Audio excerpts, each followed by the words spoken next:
So, May, you've just given us a lovely tour of Lanta Welfare. We're really, really impressed. And we really want to show people who come to our website what Lanta Welfare does. So, kind of what's the main objective of this place? Well, ultimately our main objective actually is to be a sterilisation centre for the island.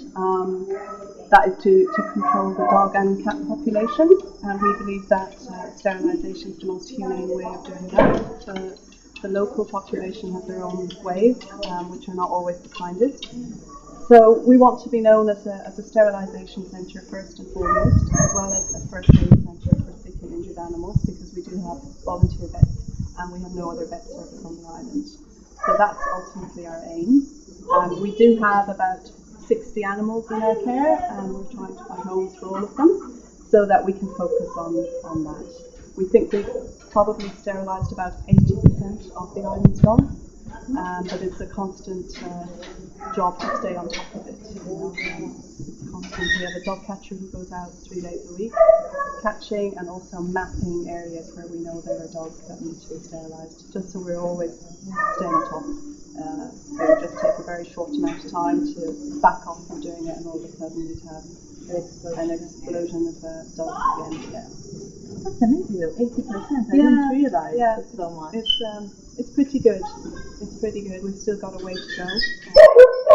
There are, areas in particular that are bad, where we have packs of wild dogs that we have to catch. So in the case of those, we have to actually dart them. We use a tranquilizing dart to catch them, because otherwise we wouldn't be able to. So it's quite difficult. It involves a lot of running through the jungle, chasing after dogs. And obviously, I think about 32 dogs. Yeah, here. You have around 12 volunteers. Yeah, at any one time. That's the ideal number. That doesn't include volunteer vets. That's just our general volunteers. But there's an awful lot of work you will have seen on the tour. Everything that they have to do just on one shift. It's quite a lot, and it's not even all detailed on that task list. There's so much work that's involved. So the ideal number really is 12. We can accommodate 12 on site. We always welcome more if they're happy to get their own place, which a lot of people prefer. They like to stay somewhere away, and they like to listen to you. So yeah, 12 is the minimum number.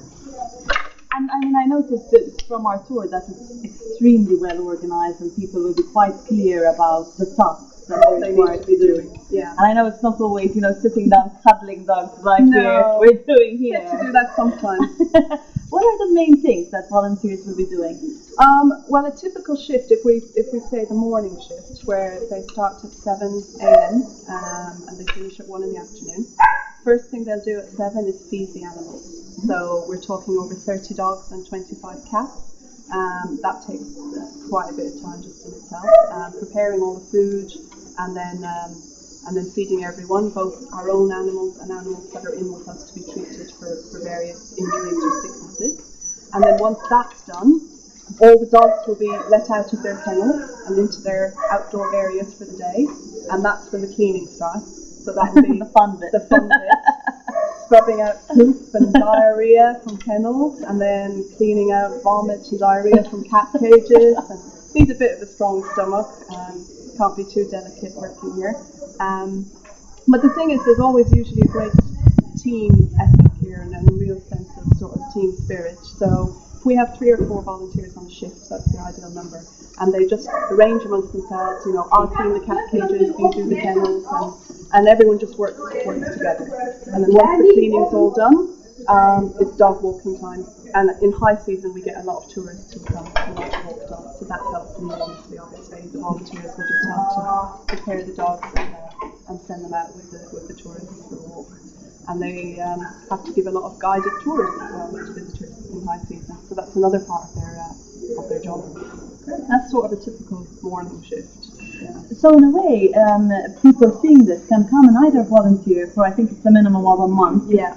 Or else they can just come and take the dogs. They can, yeah, and we get a lot of tourists doing that. Yeah, and that's, if they don't, for example, sometimes people are only here for a week or a few days, but they want to help, that's a great way of helping, because with over 30 dogs, that's a lot of toing and throwing, walking dogs for our volunteers when they've got so much else that they need to do as well.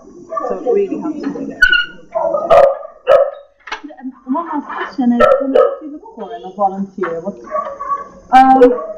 Basically someone who's mature in their our minimum age is 20 normally. We're willing to be flexible with that if we believe that that people have the maturity that's needed. So people who understand that once they've made a commitment to come here, that we really need them to stick to it, because we're now counting on them. They've said they're coming, we've worked them into the schedule, we will have refused a placement to someone else maybe at that time. And so we really need them to stick to it. And then once they're here, we need them to stay for the duration that they said they would. Otherwise, it's usually too short for us to replace them if they leave early.